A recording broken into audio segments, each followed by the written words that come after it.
श्री स्वामी समर्थ. नमस्कार मंडळी, स्वागत आहे तुमचे माझ्या यूट्यूब चॅनेलवरती. आजचा दिवस तुम्हाला खूप छान सुखाचा आनंदाचा जावो ही स्वामींचरणी प्रार्थना करते आणि आजच्या या नवीन व्हिडिओला सुरुवात करते.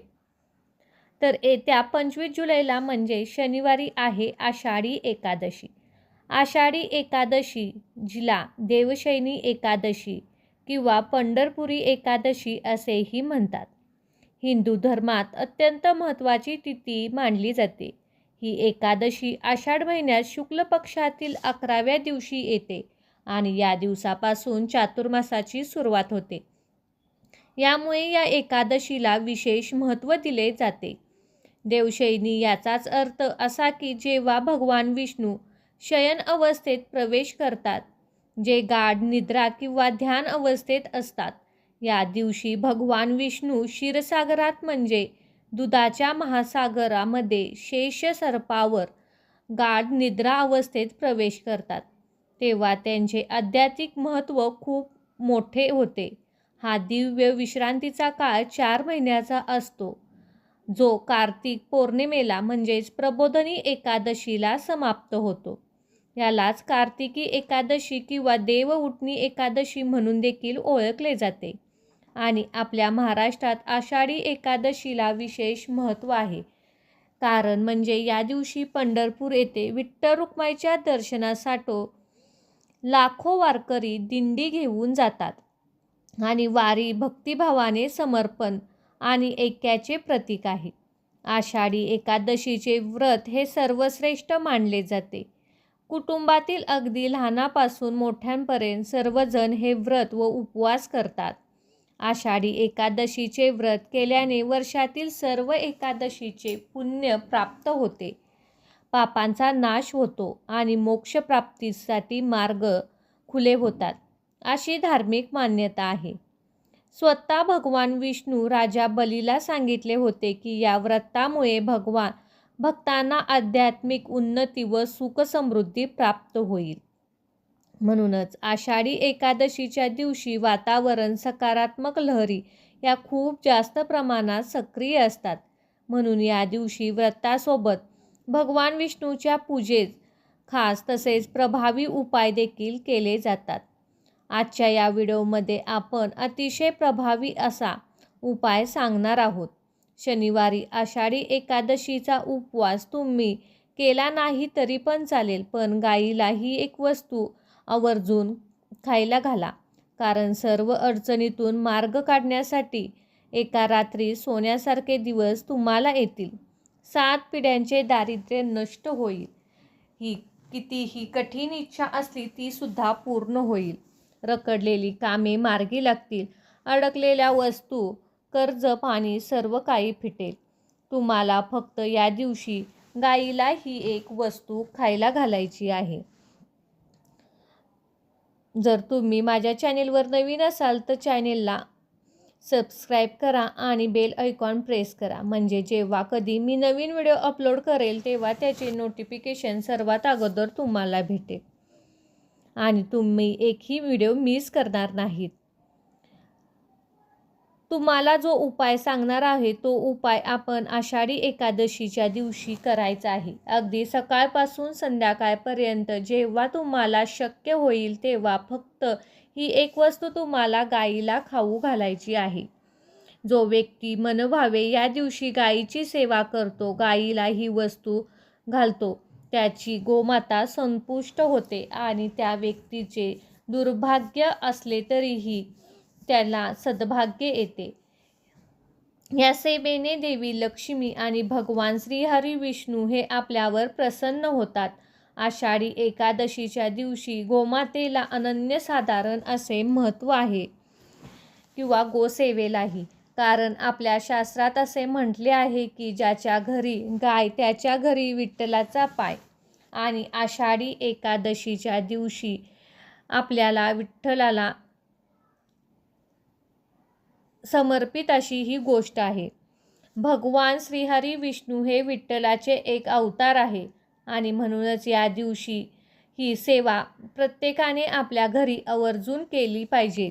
या दिवशी गायीची पूजा केल्याने आणि आषाढी एकादशीचे पुण्यफल प्राप्त होते, मानसिक शांतता मिळते आणि विठ्ठलाची कृपाही प्राप्त होते. एवढेच नाही तर गायीच्या शरीरात 33 कोटी देवतांचा वास असतो. त्यामुळे आषाढी एकादशीच्या दिवशी गायीच्या सेवेने सर्व देवतांची पूजा केल्याचे पुण्य प्राप्त होते. आणि म्हणूनच आपल्याला या दिवशी जो उपाय आहे तो आवर्जून करायचा आहे. कारण या आषाढी एकादशीच्या दिवशी गोसेवेला खूप मोठे महत्त्व व धार्मिक महत्त्व आहे. जर भरपूर दिवसापासून तुम्हाला मनामध्ये एखादी इच्छा असेल, ती पूर्ण करण्यासाठी तुम्ही भरभरून प्रयत्न करत असाल, तरीही ती इच्छा पूर्ण होत नसेल, आपल्या मनात कितीही कठीण इच्छा आहे ती ताबडतोब पूर्ण करण्यासाठी हा उपाय खूप प्रभावी मानला जातो.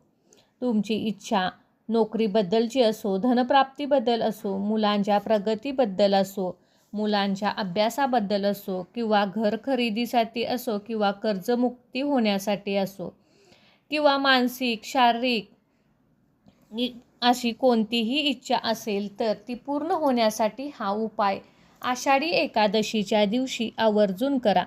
त्याचबरोबर जर तुम्हाला घरामध्ये सतत पैशाची कमतरता असेल, आर्थिक अडचणी सतत येत असेल, घरात पैसा टिकत नसेल, इतरांकडून सतत उसने पैसे घेण्याची वेळ येत असेल, तुमच्या कष्टाला मेहनतीला यश मिळत नसेल, तर हा उपाय आवर्जून करा. आषाढी एकादशीच्या दिवशी हा उपाय केल्याने 100 पटीने फळ तुम्हाला प्राप्त होते. तुम्हाला तुमच्या मेहनतीत कामात यश मिळवण्यासाठी, आर्थिक अडकलेली कामे पूर्ण करण्यासाठी हा प्रभावी उपाय मानला जातो. तर पहा, आषाढी एकादशीच्या दिवशी सकाळी लवकर उठायचे आहे.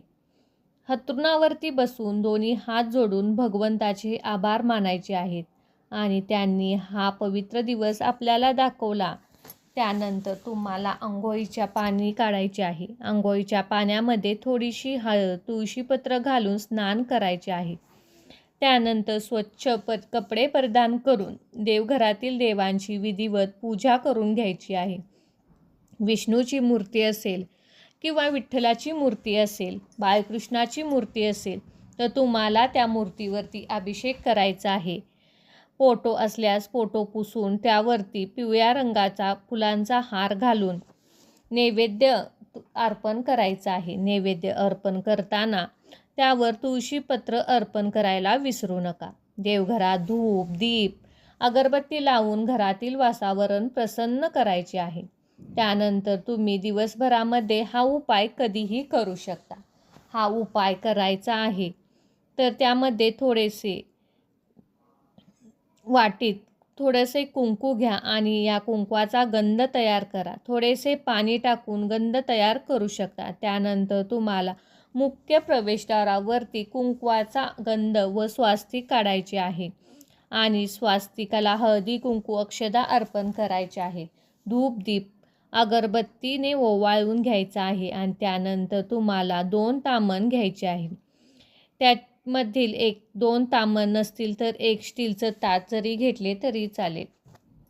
ते पाटावर सर्वप्रथम दिवा प्रज्वलित करून घ्यायचा आहे. दिवा प्रज्वलित केल्यानंतर पाटामध्ये भगवान विष्णूंची मूर्ती असेल किंवा विठ्ठलाची मूर्ती असेल तर ती ठेवायची आहे आणि पाटावर पिवळ्या रंगाचे किंवा लाल रंगाचे वस्त्र हातरून त्यावर विठ्ठलाची किंवा भगवान विष्णूंची, बाळकृष्णाची मूर्ती ठेवायची आहे आणि हा उपाय आपल्याला देवघरासमोरच करायचा आहे. त्यामुळे सर्वप्रथम पाटावरती एक दिवा प्रज्वलित करून घ्या.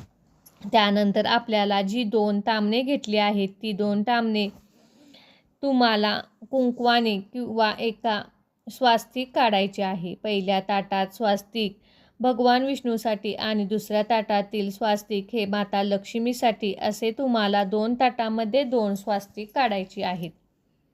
कुंकवाने किंवा स्वास्तिकाला मध्ये 4 बिंदू आणि कडेने 2 लाईन सुद्धा द्यायचे आहेत. स्वास्तिक लाल हळदी, कुंकू, अक्षदा अर्पण करायचे आहेत आणि त्यानंतर तुम्हाला गुळाचे 2 खडे घ्यायचे आहेत आणि त्या स्वास्तिकाच्या मधोमध तुम्हाला हे 2 गुळाचे खडे जे आहेत ते ठेवायचे आहेत. एका तामणामध्ये आपण जे स्वास्तिक काढले आहे त्या स्वास्तिकाच्या मधोमध एक गुळाचा खडा ठेवायचा आहे आणि दुसऱ्या तामणात त्यामध्ये जे स्वास्तिक काढले आहे तिथेही तुम्हाला एक गुळाचा खडा ठेवायचा आहे. आता तुम्हाला नक्की समजले असेल की कुठे ठेवायचा आहे. हा उपाय अगोदर 1 ते 2 तास थोडीशी चणा डाळ असेल ती भिजत ठेवा व भिजलेली चणा डाळ आहे ती सुद्धा तुम्हाला या गुळाच्या खड्याच्या शेजारी थोडी थोडी ठेवायची आहे. भिजलेली चणा डाळ असते ना ती तुम्हाला घ्यायची आहे आणि त्यानंतर तुम्हाला एक तुळशीपत्रसुद्धा ठेवायचे आहे. त्यानंतर स्वास्तिक, हळदी कुंकू, अक्षदा अर्पण करून धूप दीप अगरबत्ती ओवाळून घ्यायची आहे आणि जिथे आसन आहे तिथे तुमच्या आसनावरती बसायचे आहे आणि ओम नमो भगवते वासुदेवाय या मंत्राचा 108 वेळा जप करायचा आहे. काही वेळानंतर हे तुम्हाला तुमच्या देवघरातील पाटावर ठेवायचे आहे. त्यानंतर संपूर्ण तुमची सेवा वगैरे करून झाल्यानंतर एक तांब्याचा कलश घेऊन त्या कलशामध्ये शुद्ध पाणी असावं. त्या पाण्यामध्ये थोडीशी हळद टाकायची आहे. गंगाजल असेल तरी टाकले तरी चालते. अशा प्रकारे दोन्ही स्वास्तिकाजवळ आपण ताटामध्ये जो गुळचा खडा चण्याची डाळ ठेवली आहे ते ताट उचलून एका वाटीमध्ये काढून घ्यायचे आहे आणि नंतर हळदी कुंकू सर्व वस्तू तुम्हाला घेऊन त्या गायीपाशी जायचं आहे. गायीपाशी गेल्यानंतर सर्वप्रथम तुम्हाला गायीच्या पायावरती पाणी टाकायचे आहे. गायीला हळदी कुंकू लावायचे आहे आणि त्यानंतर जी भिजवलेली डाळ आहे, गूळ आहे, जो आपण वाटीतून घेऊन आलो आहोत तो तुम्हाला आपल्या हाताने गायीला खाऊ घालायचा आहे. जर गायीने जिभेने स्पर्श हा तुमच्या हाताला झाला तर असं समजा की तुम्ही जिथे तिथूनच तुमचे दिवस बदलायला सुरुवात होते. तुमचे संपूर्ण आयुष्य हे बदलून जाते. आयुष्यात भाग्योदय होतो. तुमचं नशीब हे तुम्हाला साथ द्यायला तयार झाले आहे. शक्य असेल तर बघा तुमच्या हातामध्ये द्या. तसं तुम्ही अशा पद्धतीने चणा डाळ व गूळ हातात घ्या आणि या पद्धतीने तुम्ही गाईला खाऊ घालू शकता. शक्य नसेल तर तुम्ही गाईला स्पर्श करा आणि गाईच्या पाठीवरून हात फिरवा. गाईला एक प्रदक्षिणासुद्धा करायची आहे. प्रदक्षिणा करत असताना ओम नमो भगवते वासुदेवाय नमः या मंत्राचा जप करायचा आहे. असे म्हटले जाते की जर आपण या दिवशी गाईला प्रदक्षिणा घातली तर आपल्याला पृथ्वी प्रदक्षिणा केल्याचे पुण्य प्राप्त होते. गाईला स्पर्श केल्याने आपल्या घरातील वास्तुदोष हा देखील दूर होतो आणि आपल्या सर्व इच्छा मनोकामना देखील पूर्ण होतात. आता हे सगळं करून झाल्यानंतर गाईच्या पायाखालची जी माती असते ती थोडीशी माती आपण उचलून घरी आणायची आहे. ती एका वाटीमध्ये घेऊन आपल्या घरामध्ये ठेवायची आहे. देवघरामध्ये ठेवली तरीही चालते. जेव्हा तुम्ही गाईच्या पायाखालची माती आणाल घरात आणता तेव्हा ती प्रखर वास्तुदोष, पितृदोष, ग्रहदोष, नकारात्मक ऊर्जा, नजरबाधा यासारखे सर्व जे दोष आहेत ते दोष घरातून निघून जातात. आपलं घर पवित्र व सकारात्मक ऊर्जेने भरून जातं. त्यामुळे हा उपाय तुम्हाला आवर्जून करायचा आहे. दुसऱ्या दिवशी ही माती तुम्हाला तुळशीच्या कुंडीत किंवा इतर झाडांना देखील घालू शकता. पण हा उपाय तुम्हाला आवर्जून आषाढी एकादशीच्या दिवशीच करायचा आहे. खूप जास्त प्रभावी असा हा उपाय आहे. त्यामुळे प्रत्येकाने हा उपाय आषाढी एकादशीच्या दिवशी नक्की करून पहा. तुमची जी काही छोटीशी सेवा आहे ती तुमच्या आयुष्याचे सोने करेल. जर या दिवशी तुम्हाला ते शक्य झालं नाही तर जेव्हा तुम्ही घरातून बाहेर जाल तेव्हा करा. रस्त्यावर एखादी गाई दिसली तर तिला कमीत कमी हिरवा चारा तरी नक्कीच द्या. विठ्ठलाची कृपा ही तुमच्या प्राप्त होईल आणि तुमच्या घरावर गाई आली असेल किंवा गाई घरापासून जवळपास कुठेतरी असेल तर तिला गुळाचा खडा आणि चपाती नक्की खाऊ घाला. या दिवशी एकादशी आहे म्हणून गाईचा सुद्धा उपवास असतो किंवा देवाचा उपवास असतो, तर असं नसतं. उपवास हा कधी देवांचा नसतो, उपवास हा मनुष्याचा असतो. देवांना उपवास नसतो, म्हणून तुम्ही देवांना नैवेद्य दाखवताना चणा डाळ गूळ देखील दाखवू शकता. गाईला सुद्धा खाऊ घालू शकता. अशा पद्धतीने आपल्याला हा छोटासा उपाय आषाढी एकादशीच्या दिवशी आवर्जून करायचा आहे. जर तुम्हाला घरामध्ये सुतक असेल तर हा उपाय तुम्हाला करता येणार नाही. जर स्त्रियांना मासिक धर्म असेल तरीसुद्धा हा उपाय तुम्ही करू नका. घरातील इतर व्यक्तींना हा उपाय करू शकतात. अत्यंत महत्त्वाची माहिती तुमच्यापर्यंत शेअर करायची होती. व्हिडिओ तुम्हाला आवडला असेल तर लाईक करा. चॅनेलवरती नवीन असाल तर सबस्क्राईब करा आणि असेच व्हिडिओ पाहण्यासाठी बेल आयकॉनलाही प्रेस करा आणि हा व्हिडिओ मित्रपरिवारात आवर्जून शेअर करा. श्री स्वामी समर्थ.